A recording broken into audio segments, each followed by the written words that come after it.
Boa noite, graça e paz.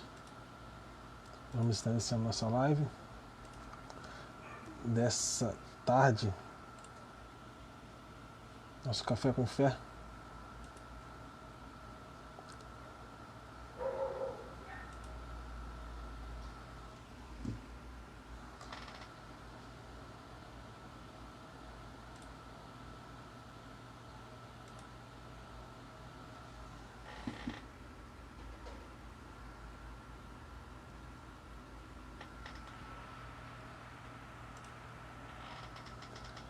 Está compartilhando aqui nossas mídias.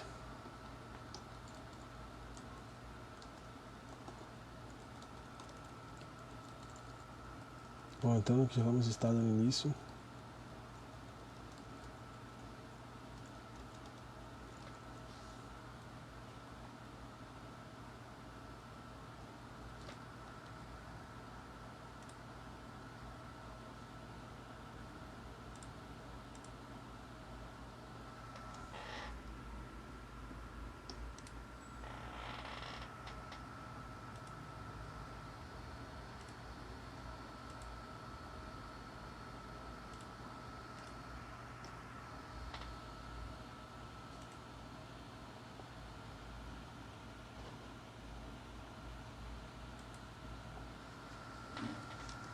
Vamos aí cantar, entoar um cântico.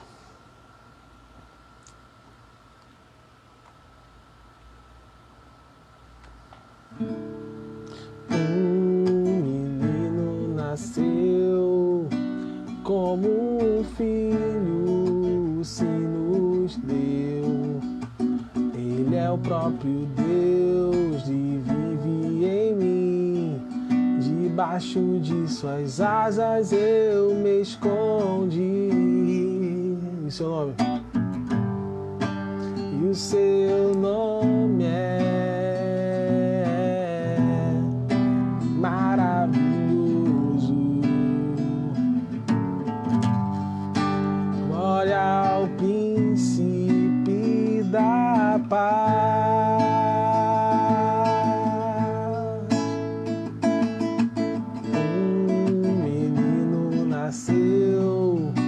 Como um filho se nos deu. Ele é o próprio Deus e vive em mim. Debaixo de suas asas eu me escondi. E o seu nome é maravilhoso. Glória ao príncipe da paz. O céu começa a se abrir, toda a terra se dobrou a ti. Cristo, Rei dos Reis, veio nos buscar.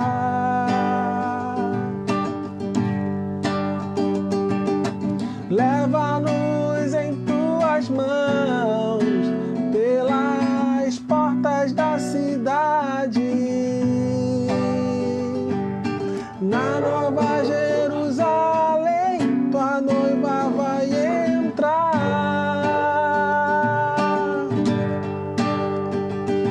O céu começa a se abrir, toda a terra se dobrou a ti.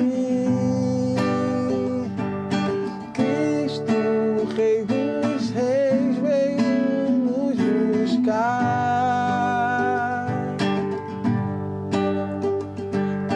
Leva-nos em tuas mãos pelas portas da cidade. Na Nova Jerusalém, tua noiva vai entrar. Santo, Santo.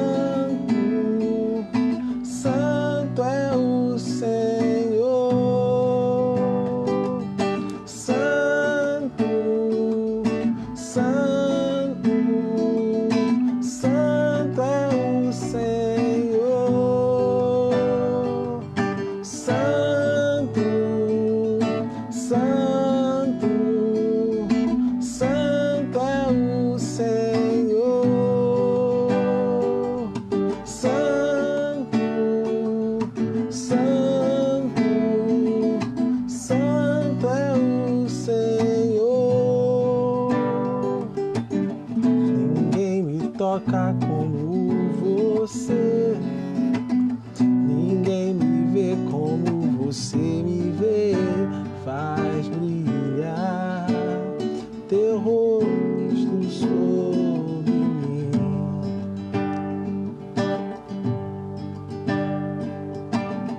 Ninguém me toca como você. Ninguém me vê como você me vê.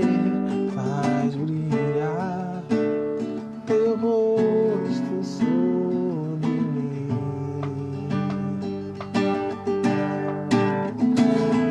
O céu começa a se abrir, toda a terra se dobrou a ti. Cristo, Rei dos Reis, veio nos buscar. Leva-nos em tuas mãos pelas portas da cidade. Na Nova Jerusalém, tua noiva vai entrar.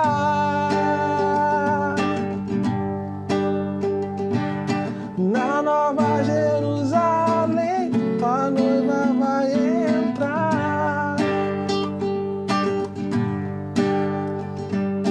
Na Nova Jerusalém, tua noiva vai entrar.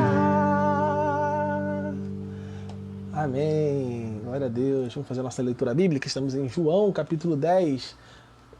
A leitura bíblica está acontecendo na versão NA, que é a versão oficial da nossa igreja.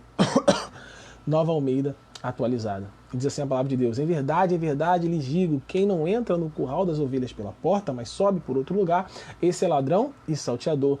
Aquele, porém, que entra pela porta, esse é o pastor das ovelhas. Para este porteiro abre, as ovelhas ouvem a sua voz, ele chama as suas próprias ovelhas pelo nome e as conduz para fora. Depois de levar para fora todas as que lhe pertencem, vai na frente delas e elas o seguem, porque reconhecem a voz dele. Mas de modo nenhum seguirão o estranho, pelo contrário, fugirão dele, porque não conhecem a voz dos estranhos. Jesus fez esta comparação, mas eles não compreenderam o sentido daquilo que ele falava. Então, Jesus disse mais uma vez: em verdade, lhes digo que eu sou a porta das ovelhas. Todos que vieram antes de mim são ladrões e salteadores, mas as ovelhas não lhes deram ouvidos. Eu sou a porta, se alguém entrar por mim, será salvo. Entrará, sairá e achará pastagem. O ladrão vem somente para roubar, matar e destruir. Eu vim para que tenham vida e a tenham em abundância. Eu sou o bom pastor. O bom pastor dá a vida pelas ovelhas.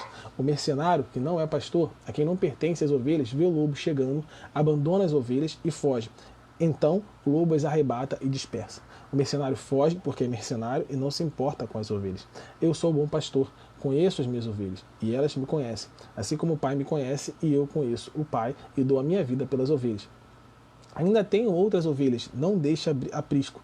Preciso trazer também estas. Elas ouvirão a minha voz, então haverá um só rebanho e um só pastor. Por isso, o Pai me ama, porque eu dou a minha vida para recebê-la outra vez.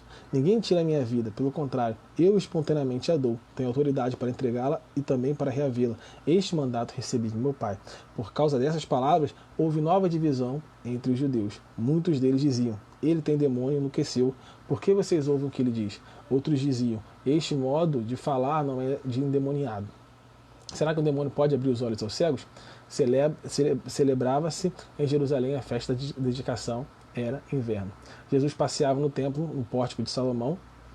Então os judeus o rodearam e disseram: até quando você nos deixará nesse suspense? Se você é o Cristo, diga francamente.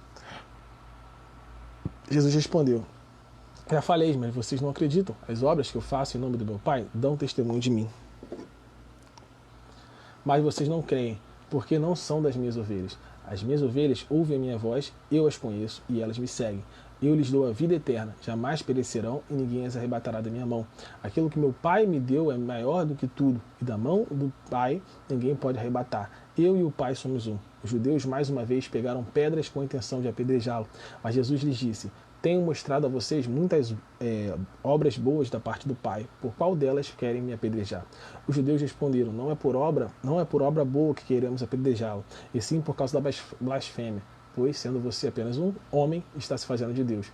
Jesus disse: não está escrito na lei de vocês, eu disse, vocês são deuses? Se ele chamou deuses aqueles a quem foi dirigida a palavra de Deus, a Escritura não pode falhar, então como vocês dizem que aquele que o Pai santificou e enviou ao mundo está blasfemando só porque declarei que sou filho de Deus? Se não faço as obras do meu Pai, não acreditem em mim. Mas se faço e vocês não creem em mim, creiam pelo menos nas obras, para que vocês possam saber e compreender que o Pai está em mim e que eu estou no Pai. Então tentaram outra vez prendê-lo, mas ele se livrou das mãos deles. Novamente, Jesus se retirou para além do Jordão, para o lugar onde João batizava no início, e ali permaneceu. E muitos iam até ele e diziam: João não fez nenhum sinal, mas tudo que ele disse a respeito deste homem era verdade. Naquele lugar, muitos creram nele. Amém? Essa é a leitura de hoje. João 10, vamos então a mais um cântico.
Apareça e eu me constranja com a tua glória, todo teu amor, infinita humildade, servo de todos os irmãos.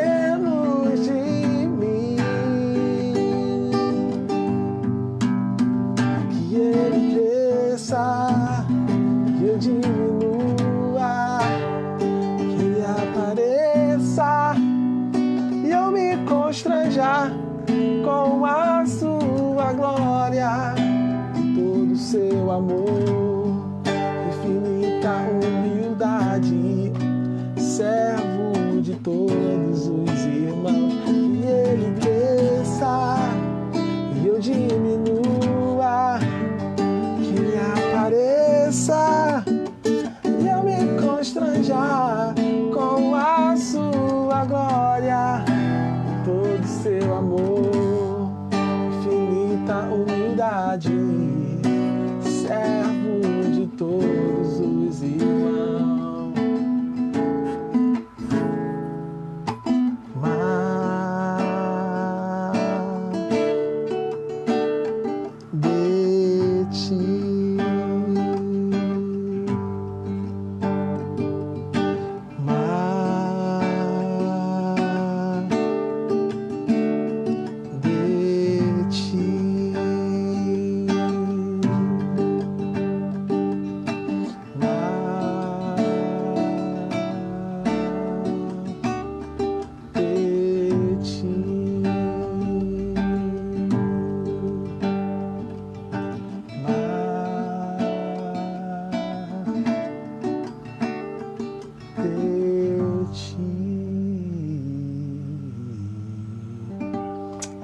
glória a Deus. Vamos entrar em nosso momento de reflexão. Mas antes de entrarmos no nosso momento de reflexão, vamos rapidamente aí passar pelo momento de novidade, de notícias, né? Falar aí do que nós temos feito, né? Semana passada a gente teve a oportunidade de ter dois, né, visitantes aqui conosco, né, participando do nosso Café com Fé, dois seminaristas lá do Seminário do Sul, né, o Israel e o Lucas, né, o Lucas trouxe o cântico, o Israel trouxe a reflexão, né, a exposição em Judas.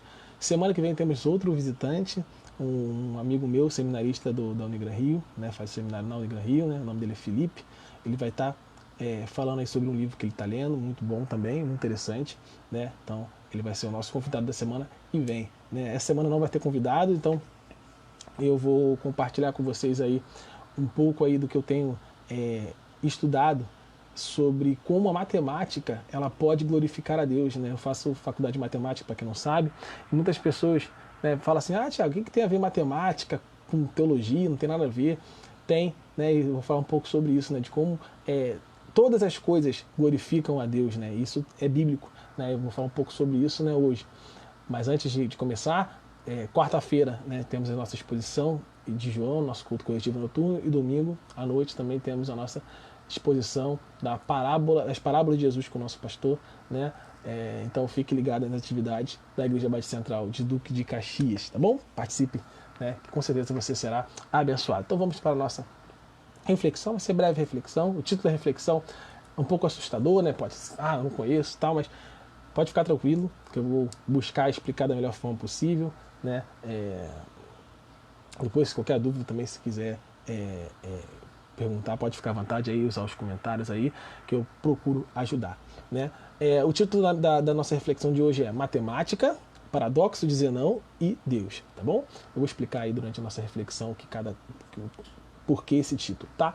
O texto base é o Salmo de número 19 e o verso 1 diz assim, ó: os céus proclamam a glória de Deus e o firmamento anuncia as obras das suas mãos. Aqui ele está dizendo que a natureza nos diz coisas sobre Deus. A natureza ela nos revela coisas sobre Deus. Deus ele se revela através da natureza, é o que a gente chama na teologia de revelação geral. Deus ele se revela também através da natureza, né? E nosso objetivo aqui hoje é buscar encontrar Deus na natureza, né? Te ajudar aí a conseguir ter olhos espirituais para conseguir enxergar Deus na natureza, mais especificamente, né, hoje no caso, na matemática, né? E a ideia aqui é te incentivar, né, a encontrar Deus também na sua área de conhecimento, na sua profissão, né? Te incentivar a buscar aí obter olhos espirituais para que você possa enxergar como que você pode, né, glorificar a Deus, como que a sua área do conhecimento, a sua profissão pode, né, contribuir para o reino de Deus, né, como que você pode enxergar Deus no que você faz e no que você participa, enfim, né. Então, hoje vamos ver como a matemática, né, faz parte da natureza e então, né, após ver como ela faz parte da natureza, vamos ver também como ela aponta para Deus, né. Um livro aí que me ajudou muito, né, a montar essa reflexão, esse livro aqui, né, que eu tenho lido, que eu gosto muito, estou gostando muito, né? O nome do livro é Redimindo a Matemática, da editora Monergismo, né? O nome do autor eu não sei falar, olha como que escreve, não sei se você vai conseguir ver aí. Verne Poitras, alguma coisa assim. Tem um S no meio, né? Verne S. Poitras, alguma coisa assim, eu não sei falar esse nome. Mas é um baita livro aí, né? Principalmente para quem gosta de matemática e de teologia, né? Para ver como que a matemática se relaciona com teologia, como você pode conhecer a Deus através da matemática, enxergar Deus na matemática, tá? Então esse livro aí tem me ajudado aí a pensar na matemática como um instrumento para a glória de Deus, né? Glorificar a Deus através da matemática. Então vamos começar a nossa reflexão. Vocês já pararam para pensar, né? Vamos lá, vamos tentar, né, sem medo de matemática. Vocês já pararam para pensar que os números, né, esses números que nós conhecemos, né, esses números que chamamos, né, na matemática a gente chama esses números que a gente usa, o 1, o 2, o 3, né, de indo-arábicos, né? E também o sistema matemático que nós usamos usualmente, né, a gente costuma usar o sistema de base 10, né? Na computação, principalmente, a gente usa muito também o sistema de base 2, aquele 0, 1, 0, 1, que só usa esses dois números, né? O 0 e o 1, né? Mas, pensa só, essas representações matemáticas, elas não são algo em si, Elas são apenas, né, como eu disse, representações de algo mais abstrato que está na natureza, né, e que a gente só consegue conceber através dessas representações.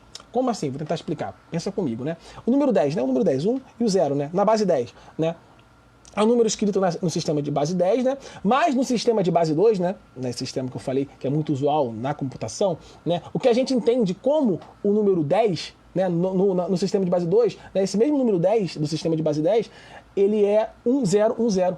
Ou seja, em um sistema ele é representado como 10, em um outro sistema ele é representado como 1010. Ou seja, qual sistema está correto? Né? Os dois estão corretos. Por quê? Porque são apenas formas de representar algo que está por trás, algo que está abstrato na natureza. Né? Então há algo abstrato na natureza, né? Entranhado na natureza, que a gente pode representar, por exemplo, como o 10, né? Em um sistema que criamos e chamamos de base 10, ou, né, também, né, no sistema que criamos e chamamos de base 2, né? Esse mesmo algo abstrato, ele é representado como 1010. Né? Além disso, esses números, né, 0, 1, 2, 3, 4, 5, 6, 7, 8 e 9, né, em outras culturas eles foram escritos de outra forma, né, de formas diferentes, né, e a matemática também funcionava. Os romanos, né, vocês conhecem, né, os números romanos, né, eles usavam letras, né, então o X era o 10, o L 50, o M 1000, enfim, né, e funcionava a matemática, né. Então, tá vendo? São formas de representar algo que está abstrato por trás, né, na natureza, entranhado na natureza. E como você começa a estudar matemática, né, é muito comum você ver a seguinte discussão: a matemática foi descoberta ou foi inventada? O que vocês acham? A matemática foi descoberta ou foi inventada? Vocês já pararam para pensar nisso? E a minha posição é a seguinte, né? Sem dúvida, a escrita matemática ela foi inventada, a escrita matemática. Mas eu entendo que o que essa escrita representa não foi inventado. E se o que ela representa não foi inventado e a gente só tem acesso a ela através de uma representação matemática, por quê? Porque não conseguimos, né, conceber, né, como eu falei já, de outra forma esse algo abstrato que está na natureza. A conclusão que a gente chega é que, pelo menos em algum nível, o conhecimento da vida, né, perpassa aí pela formação, né, pela formalização e, através da formalização, exploração da matemática. Quanto mais bem formalizado a matemática for, mais fácil de se explorar, né? E é por isso que, com o tempo, né, foram se mudando aí os sistemas de representação matemática, né? Antigamente se usava muito o sistema romano, hoje se usa muito pouco os números romanos, né? Usa mais para botar em livro, né? Livros do capítulo, né? Para falar sobre os séculos, né? Século XV, século XVI, a gente usa ainda os números romanos, mas usualmente a gente não usa os números romanos. Por quê? Porque o sistema indo-arábico, ele é muito, esse sistema 0, 1, 2, 3, né, que a gente usa, 4, 5, 6, 7, 8, 9, é um sistema muito mais fácil, muito mais prático, né, de se fazer cálculos, por exemplo, do que o sistema romano, né? Então, por ser mais prático e mais fácil, né, além de ser mais, acaba sendo mais usual, né, você consegue fazer cálculos mais rápidos, enfim, né, também nos dá mais capacidade, né, da gente explorar mais o mundo dos cálculos, o mundo da matemática. Então,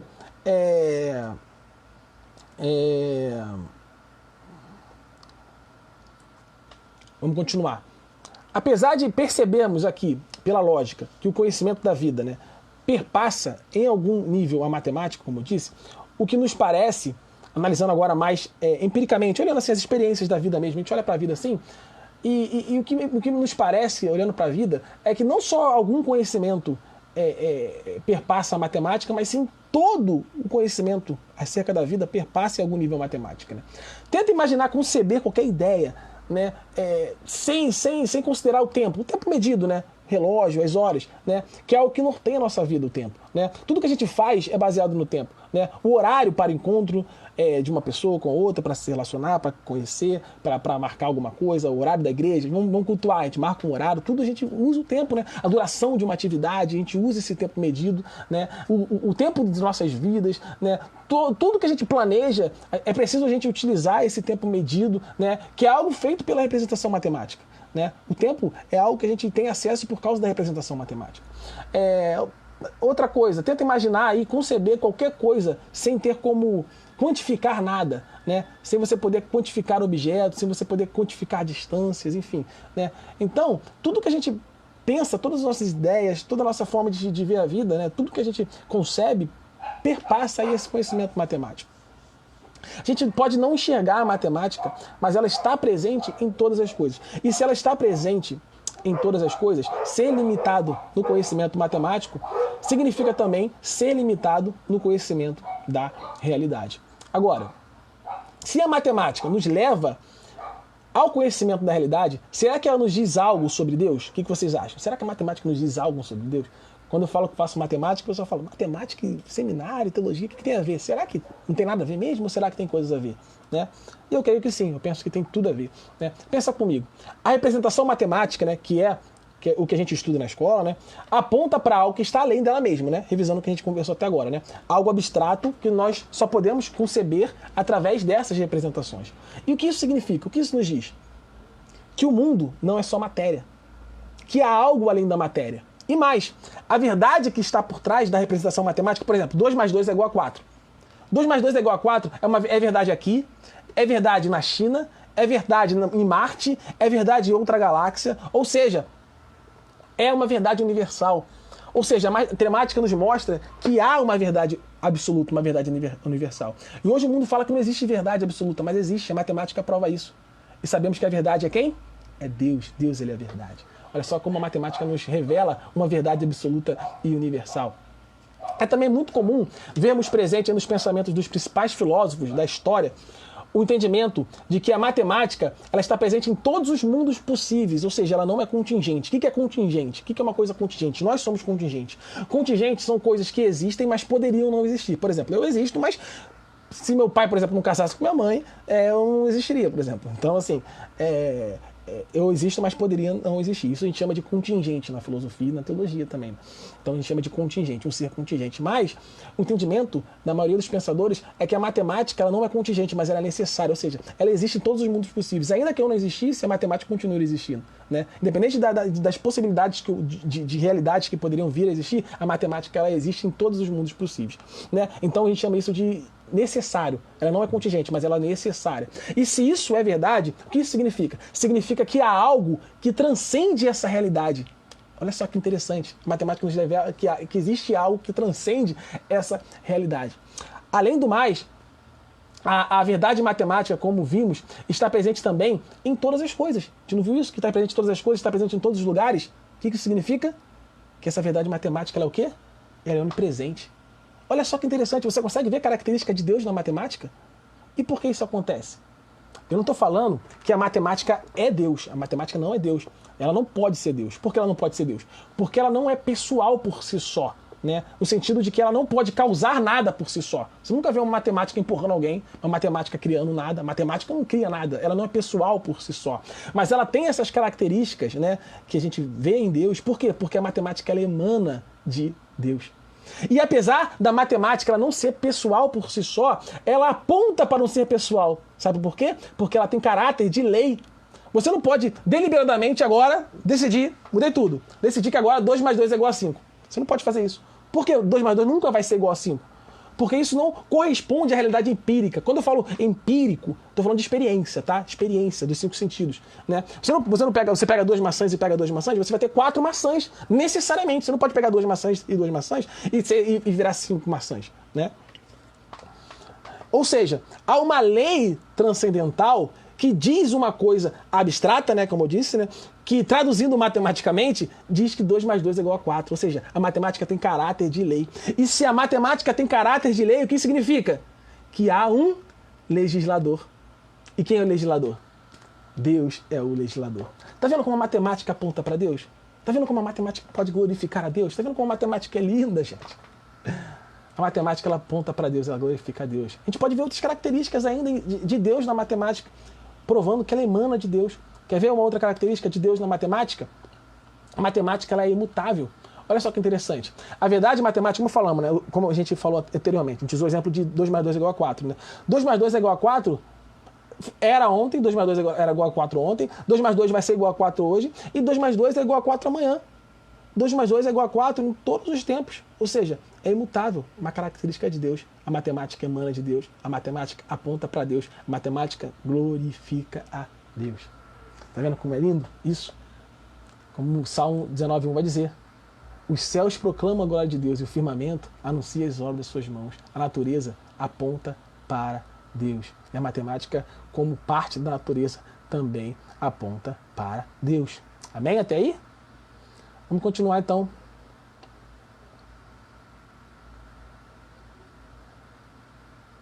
Deixa eu só me achar aqui.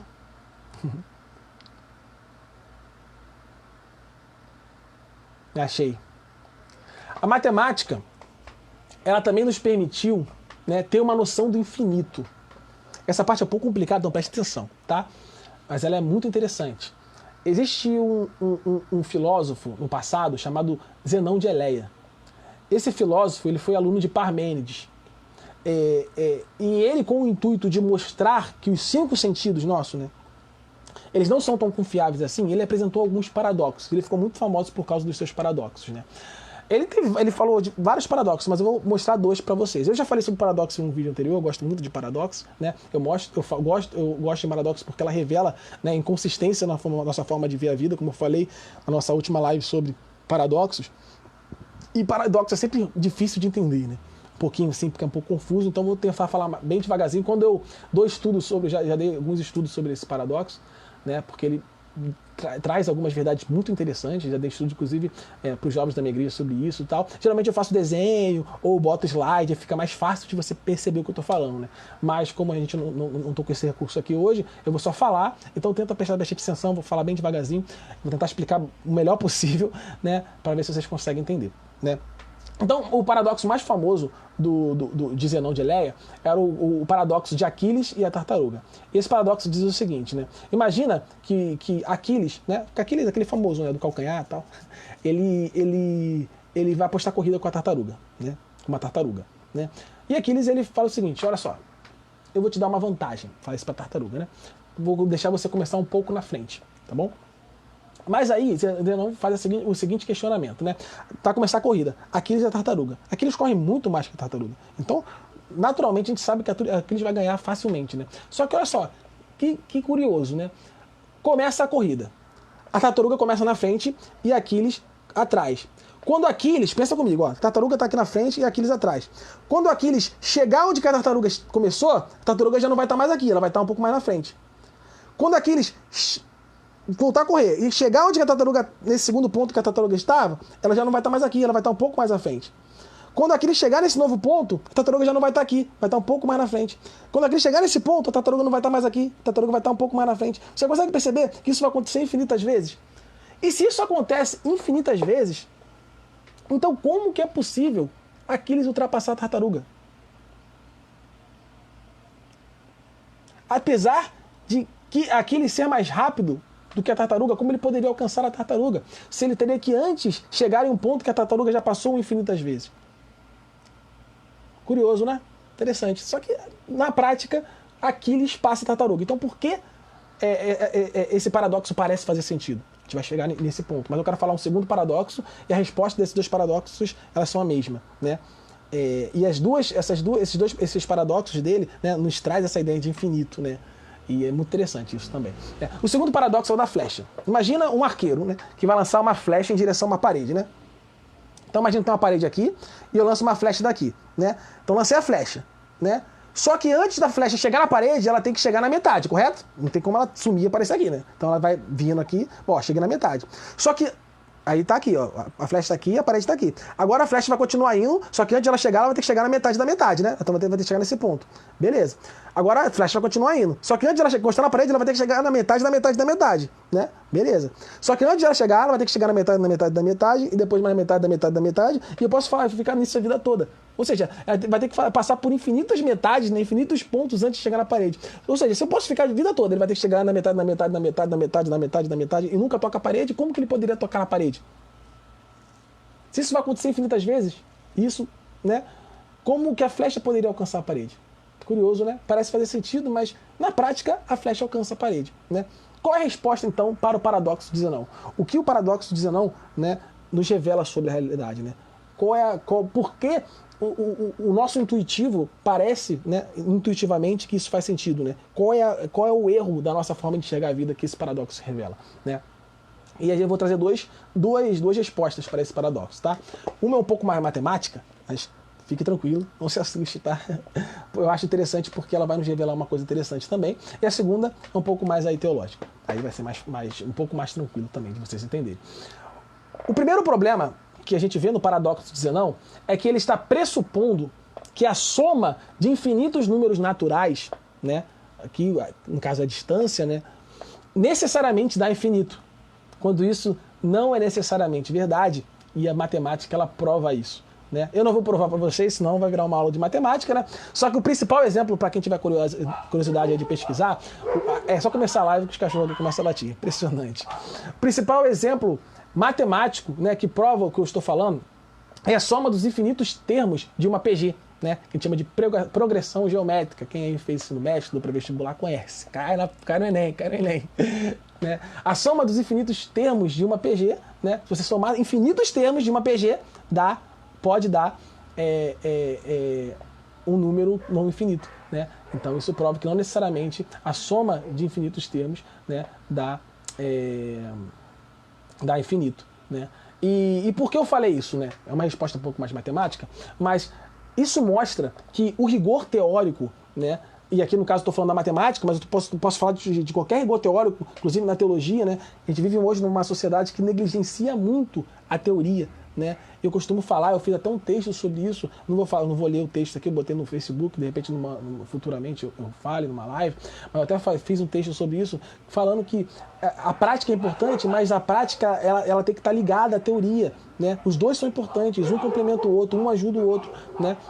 Então a gente vive uma sociedade que negligencia muito a teoria, quando a teoria, muitas vezes, ela consegue fazer com que a gente não caia em erros que muitas vezes a nossa intuição nos leva a cometer. Né? Muitas vezes a gente tem uma situação, né, e a nossa intuição nos leva a ter um entendimento, mas quando a gente vai para a teoria consegue crivar essa nossa percepção, né? Fazer com que a gente corrija as falhas que a nossa intuição muitas vezes nos leva a cometer. Né? Então o rigor teórico, né, a sistematização teórica, ela é fundamental para crivar nossos conhecimentos empíricos. Né? Sempre que eu falo empírico, lembra, né? Quando empírico significa da experiência. Conhecimentos empíricos é esse conhecimento que a gente adquire aí pela experiência. Né? Esses conhecimentos empíricos intuitivos. Mas outra resposta interessante, a gente pode ver nos filósofos, né, escolásticos, né? Tem o Tomás de Aquino, né, que contribuiu muito para o que a gente tem de hoje, né, sobre Deus, né, sobre a teologia. Né? E essa ideia também vai estar presente num filósofo que eu gosto muito, chamado de Al-Ghazali, e ele fala o seguinte, olha só que interessante, a ideia que ele nos traz e que nos ajuda a entender aí o paradoxo de Zenão. Aquiles passa a tartaruga e a flecha alcança a parede, por quê? Porque o infinito que há na realidade existente da criação, né, esse infinito que a gente tem acesso não é um infinito de fato, não é um infinito que a gente chama de atual, mas é um infinito potencial. Né? Então, assim, na matemática você pode dividir infinitas vezes um número qualquer matematicamente, mas nós não podemos realmente dividir infinitas vezes o espaço. Espacialmente, você não pode pegar um lápis e quebrar ele infinitas vezes, infinito. Nunca para de quebrar, sempre quebrando. Vai chegar um ponto que você não vai conseguir quebrar mais. Ou seja, a gente não consegue dividir infinitas vezes o espaço na realidade. Ou seja, na verdade, o que existe é só o potencial do infinito, mas não o infinito de fato. Quer ver uma evidência disso? Vou te mostrar para você tentar... Ah, Thiago, tá difícil de entender. Vou te mostrar. Você pode contar até o infinito? Você pode ficar infinitamente contando, mas você nunca vai conseguir de fato contar até o infinito. Já pensou nisso? Você pode contar, vou contar até quando? Até quando você quiser. Mas você nunca vai chegar assim, contei até o infinito. Você nunca vai conseguir contar até o infinito. Ou seja, você tem o potencial de contar até o infinito, mas você nunca vai conseguir contar até o infinito de fato. Ou seja, você tem o que existe, o que a gente tem é o infinito potencial, não o infinito de fato. Por quê? Porque o infinito de fato só tem em Deus. Só há em Deus. Só existe em Deus. Só que, se o infinito de fato não existe na criação, né, só o infinito potencial, aí vem a pergunta, de onde vem a nossa noção do infinito de fato? Se não existe, como a gente tem essa noção do infinito de fato? Essa noção, ela foi implantada em nós de um Deus infinito. A Bíblia fala, né, que Deus implanta a sua lei em nossos corações, lá em Romanos. Olha só como a matemática nos mostra a verdade bíblica, nos revela a verdade bíblica. Como Deus se revela na natureza, se revela na matemática. Essa noção de infinito que a gente tem vem porque um Deus infinito colocou essa noção em nós. Olha só que maravilhoso. Jamais poderíamos ter essa noção de infinito se não existe um Deus infinito que colocasse essa noção de infinito em nós. Além disso, pela noção de que na realidade criada não existe infinito atual, mas é apenas infinito potencial, a gente percebe outra coisa. Primeiro, né? Pensa comigo, vamos lá. Nós somos produtos de incontáveis relações de causa e efeito. Vamos lá, vou explicar. Eu existo por quê?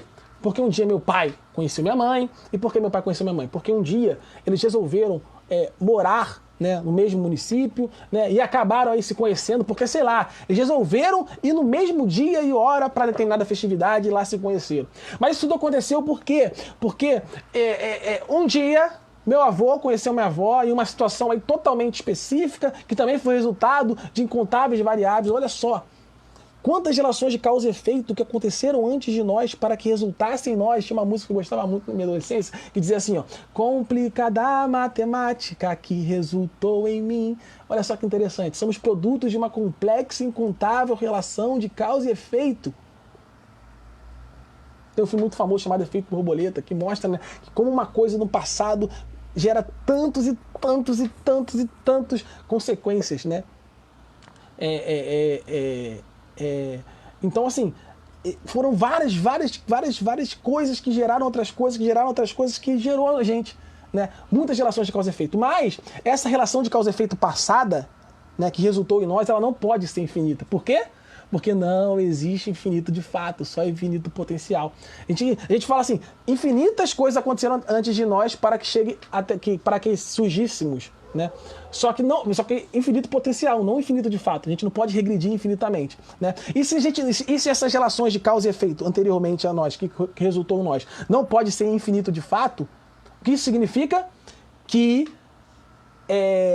toda essa relação de causa e efeito, ela precisa ter uma causa primeira. E essa causa primeira, ela tem que ser não causada. Deus é a causa primeira não causada. Olha só que interessante, tudo vem de Deus. Tudo começa em Deus. Olha que lindo. Mais uma vez a matemática aí apontando para Deus, a natureza apontando para Deus. O que Salmo 19 vai dizer? Os céus proclamam a glória de Deus e o firmamento anuncia as obras das suas mãos. Olha só que interessante. Quando a gente olha para as coisas da vida, quando a gente olha para a natureza, quando a gente olha para as áreas do conhecimento, quando a gente estuda com um olhar espiritual, a gente consegue enxergar Deus em todas as coisas. Está vendo como a matemática pode nos levar a verdades sobre a vida? Está vendo como a matemática pode nos levar a verdades sobre a realidade, a verdade sobre Deus? A gente percebeu aqui, olhando para a matemática, que Deus existe. E se Deus existe, nossos atos refletem na eternidade. Se Deus existe, a verdadeira vida, ela é a vida eterna. Que a gente possa viver essa vida olhando com os olhos espiritual para as coisas desse mundo, de tal forma que a gente consiga enxergar Deus em todas as coisas. Perceber que Deus, ele sustenta todas as coisas. E que a nossa vida aponte para a eternidade. Que a gente se apegue às coisas da eternidade. Que a gente busque as coisas da eternidade. Que a gente possa viver com os olhos voltados para os céus. Amém? Amém? Glória a Deus. Quero agradecer aí a sua paciência, a sua participação, né? Eu sei que o pessoal tem medo de matemática, mas eu quero te mostrar que você estudando matemática com esse olhar fica até mais gostoso, né? Talvez as pessoas estudam matemática e acaba sendo uma coisa muito abstrata, muito fora da nossa realidade, mas quando você consegue enxergar a matemática da forma correta, você vê que ela está na vida, né? E que ela aponta para Deus, olha só que maravilha, né? E você consegue aí, você até toma mais gosto aí de conhecer a vida, conhecer a natureza. Amém? Vamos fazer uma oração final. Quero agradecer a participação de todos vocês. Que Deus possa ter te abençoado, né? Eu sei que pode ser um assunto aí que o pessoal não está muito acostumado, mas eu sei que o Espírito Santo também ele é poderoso, né? Para estar atuando aí. Eu tenho certeza que o que eu não expliquei bem, o Espírito Santo aí explicou. Amém? Vamos fazer a oração final para a gente estar encerrando nossa live de hoje. Santo Deus Eterno Pai, graças te damos pela oportunidade de estarmos aqui, Pai, juntos, Pai, por essa tecnologia para louvar e bendizer o seu santo nome, Pai, que o Senhor possa estar abençoando cada um que esteve aqui, Pai, o Senhor possa estar cuidando, Pai, o Senhor possa estar realmente, Pai, consolando, Pai, os corações, Pai, advindos aí de toda ansiedade, de todo mal, de toda tristeza, de todas as aflições, Pai, que porventura essas pessoas podem estar passando, Pai, e porventura vão passar, porque a vida, na Bíblia fala que no mundo tereis aflições, Pai, mas que a gente possa ter bom ânimo, porque o Senhor venceu o mundo, Pai, se o Senhor venceu o mundo, Pai, nós podemos vencer em Ti, Pai, ó Pai, por isso, Pai, estamos felizes, Pai, por isso somos felizes, Pai, por isso temos esperança, Pai, da vida eterna, Pai, porque sabemos que em Ti podemos vencer, Pai, em Ti somos mais do que vencedores, Pai. Ó Pai, queremos, Pai, que o Senhor, Pai, nos ensine, Pai, a olhar para a vida, Pai, com os olhos espirituais, que parece que a gente possa, Pai, enxergar, Pai, o Seu mover, o Seu sustento, Pai, o Senhor em todas as coisas, Pai, porque sabemos, Pai, que o Senhor governa todas as coisas, Pai. Ó Pai, o Senhor criou todas as coisas, Pai, o Senhor nos conhece melhor do que nós mesmos, Pai, o Senhor conhece todas as coisas, Pai, o Senhor é o Todo-Poderoso, Onisciente, Onipresente, Pai, e que a gente possa realmente, Pai, enxergar a vida, Pai, com os Seus olhos e não com os nossos. Ó Pai, que o Senhor realmente, Pai, nos ensine, Pai, a viver a vida como um todo, glorificando a Ti, Pai. A Bíblia vai falar, né, que quer comais, quer bebai, fazer tudo para a glória de Deus, Pai. Que a gente possa viver uma vida como um todo, fazendo tudo para a glória de Deus, Pai. Enxergando o Senhor ensinando, Pai, a enxergar como cada coisa pode apontar para Ti, porque de fato todas as coisas apontam para Ti, Pai. Se a gente olhar com os olhos certos, Pai, fazer da forma correta, Pai. Ó Pai, quero te agradecer por tudo, Pai. Continue conosco, Pai. Abençoe, Pai, a vida de todos nós, Pai. Cure, Pai, as pessoas aí que estão enfermas, Pai, da nossa igreja, das pessoas aí que nós conhecemos, enfim, Pai. Essa doença ainda está nativa, Pai. Que o Senhor possa estar protegendo a gente de qualquer mal e curando aqueles que estão enfermos, Pai. Cuidando de cada um de nós, Pai. Ó, Pai, isso que nós te pedimos, já te agradecemos. Em nome de Jesus, amém e amém. Então é isso, pessoal. Tenha um excelente resto de dia aí e que o Senhor, vocês continuem cultuando a Ele agora, né? Através de suas vidas, através da sua fala, do seu jeito, enfim, Pai, assim, onde você estiver, que você possa ser luz. Amém? Então, até a próxima e tchau, tchau, pessoal.